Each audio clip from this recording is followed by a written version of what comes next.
Welcome to my living room. I love this room. I love this room so much.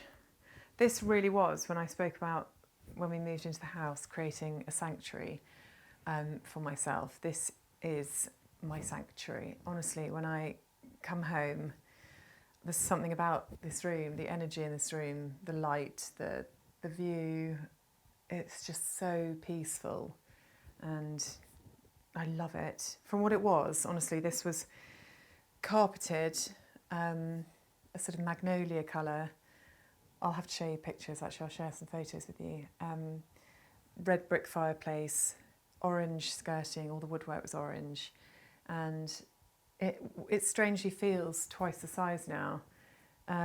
Although it could do with a good lick of paint. It needs a retouch because we did this room 4 years ago now. It's still just so timeless and it's so comfortable and I just love it.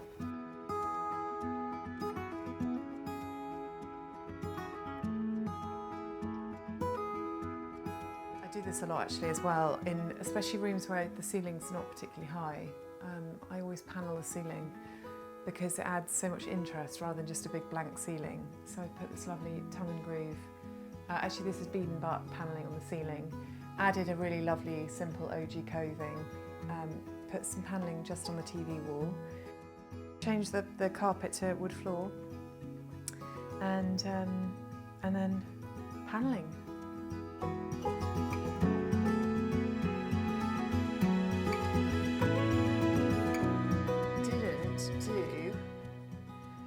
We didn't do a huge amount to this wall actually because, again, waste not, want not, wherever possible. It was a really lovely working fireplace and I didn't really need to mess around with it. So the only thing I did was replace the hearth with this really lovely herringbone terracotta. Actually, it's not terracotta, sorry, they're clay.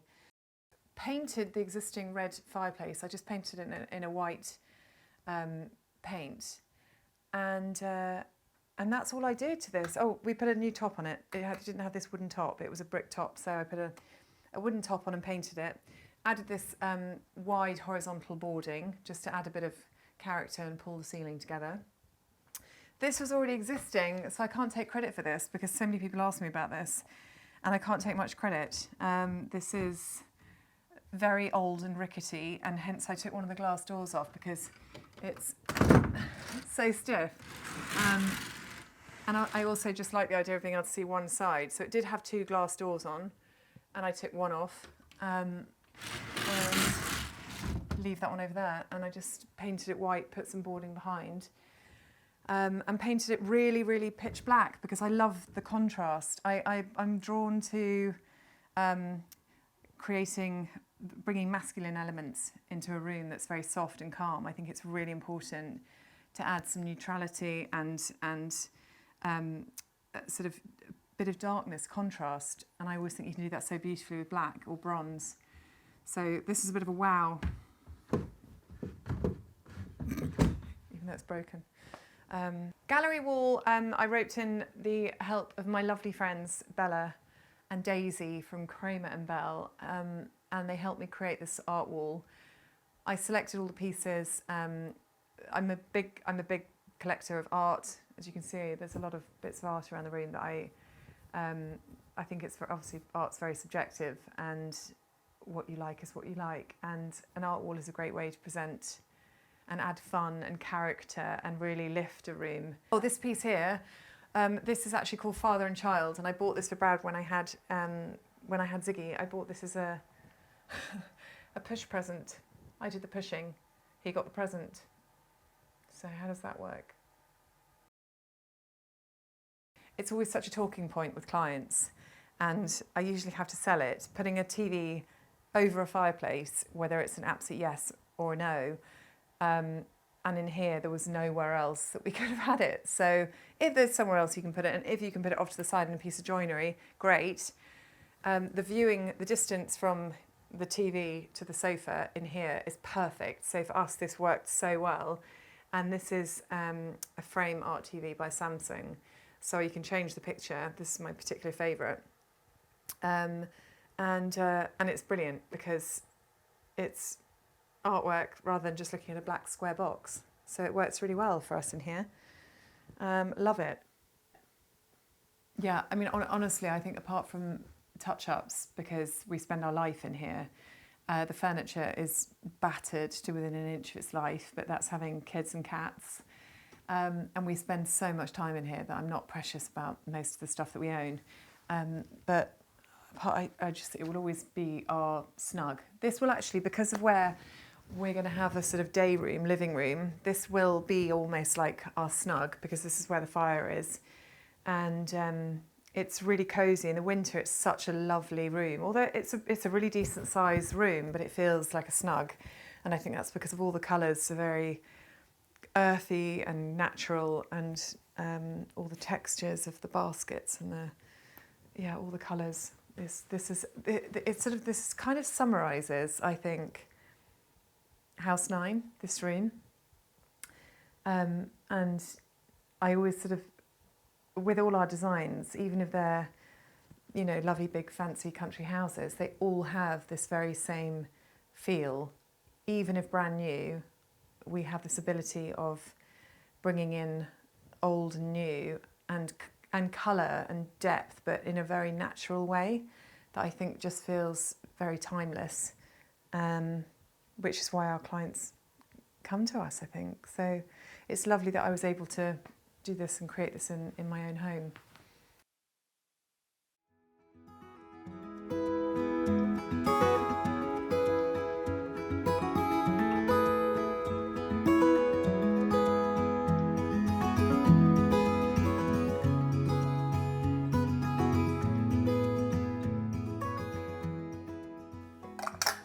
Okay, welcome to my least favourite room in the whole house, the kitchen. When I design anyone's house, I would always put the kitchen in a spot that gets the most natural light. It's the room that you're using the most, it's the hub of your home. And also, if you have a lovely view, you want your kitchen to be facing the view.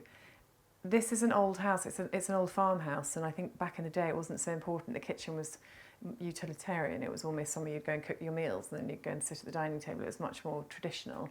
But nowadays the way we live is very different, and kitchen is now the most important room in our lives, really. So the plan is that the kitchen is going to move to the other side of the house, and this is why we had to wait to do the renovation, because it's not just a simple job of refurbing a kitchen. We're full on moving everything around, staircase, kitchen, everything.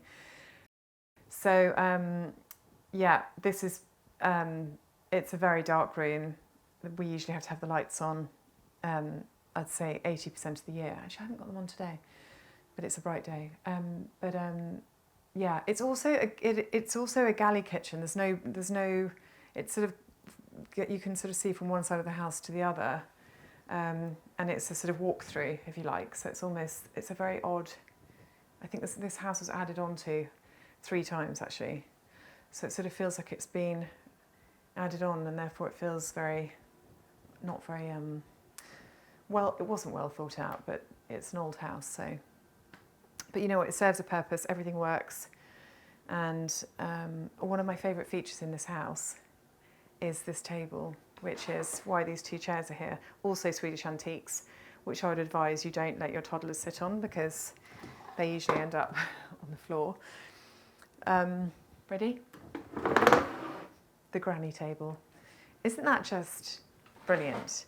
For anyone that has a little galley kitchen with lack of space, bring back the pull-out table. The kids eat on this every single morning and night, and I think they're ingenious. I love them.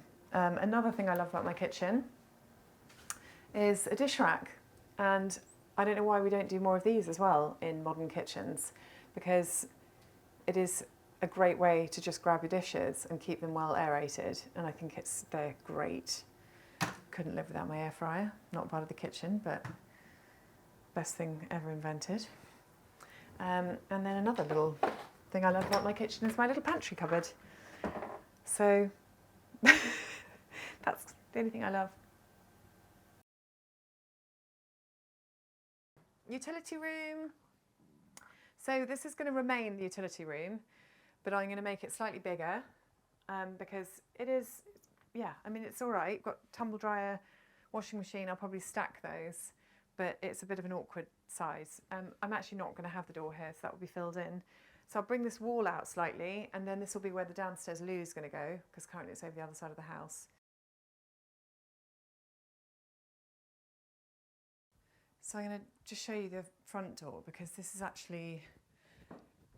currently the front door view that way. We never use this door. The only people that come to this door is the postman, but actually we've had the garden redesigned, and when the garden is redone, no one will ever come to this front door, so it's just more there for us to go outside. The staircase will obviously be moved to over there, and then we're going to knock this entire wall through to the room here. So we're sort of going to knock all these walls down to create a lovely big open plan living, kitchen, dining area.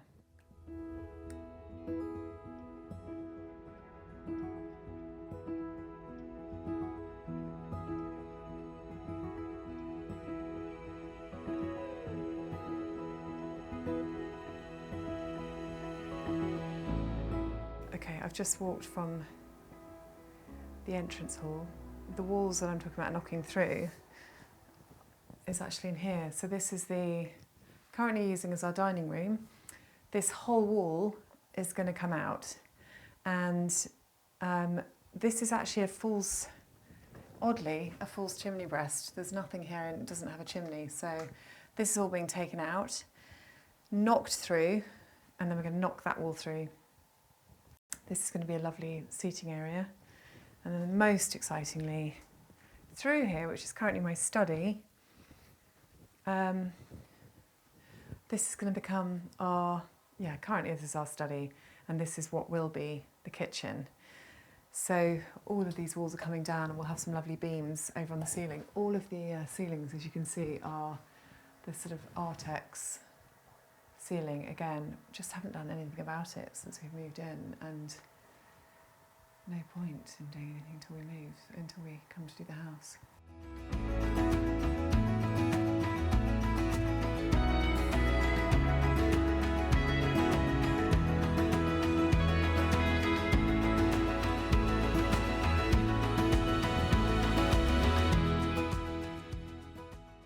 I love this room because this is the same aspect as what will be our master bedroom, which is north and west facing, so that's a lovely double aspect. So it does get lots of lovely light. And one of the first things I did when we moved and had all the windows replaced was that, knowing in my mind, because I'd planned this, that this is where the kitchen was going to go, I actually had this window raised up especially so that I could have the kitchen sink under this window.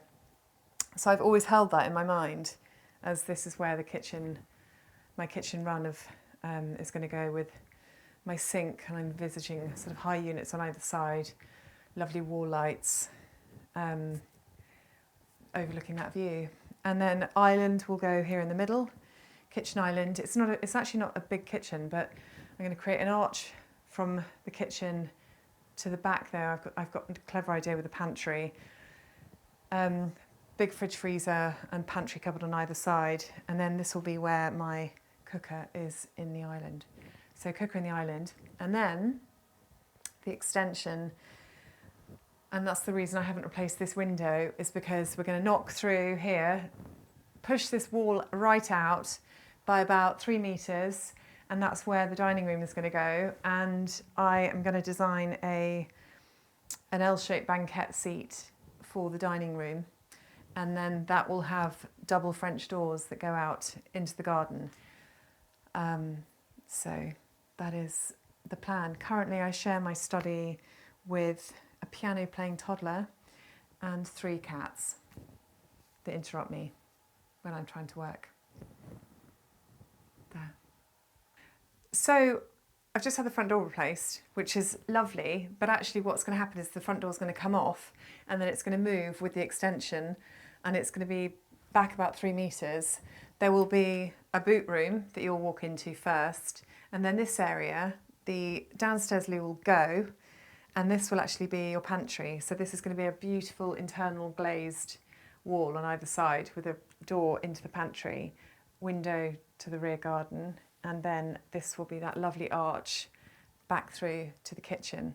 So really, really special, this space, through the doorway and then to where the stairs are. Basically, the house at the moment is quite higgledy-piggledy and everything feels slightly in the wrong place. And there isn't really, because it's been sort of added on again and again, it means that also the heating system is really bad in this house. So when you sort of turn the heating on, half the house suddenly stops heating and then half the house does. So one half the house is cold. Fun and games. And we're also on oil, which is spenny.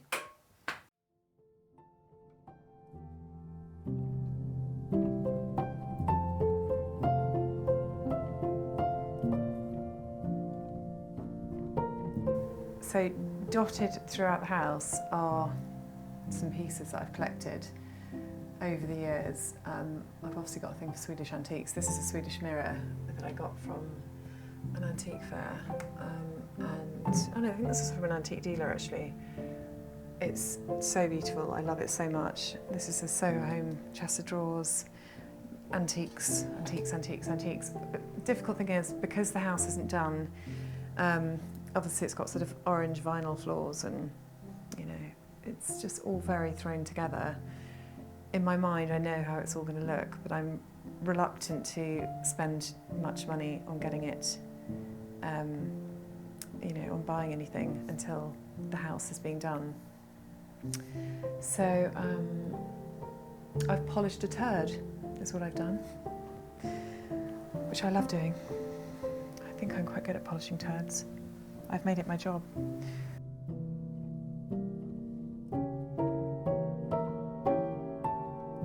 So that is my house. Thank you for coming. I will show you my garage next time. I've got to give it a little bit of a clear out first because we can't get in there for all the boxes. So for now, we're done. Adieu, goodbye, farewell. I need to lie down. Come on, shoo, shoo, shoo.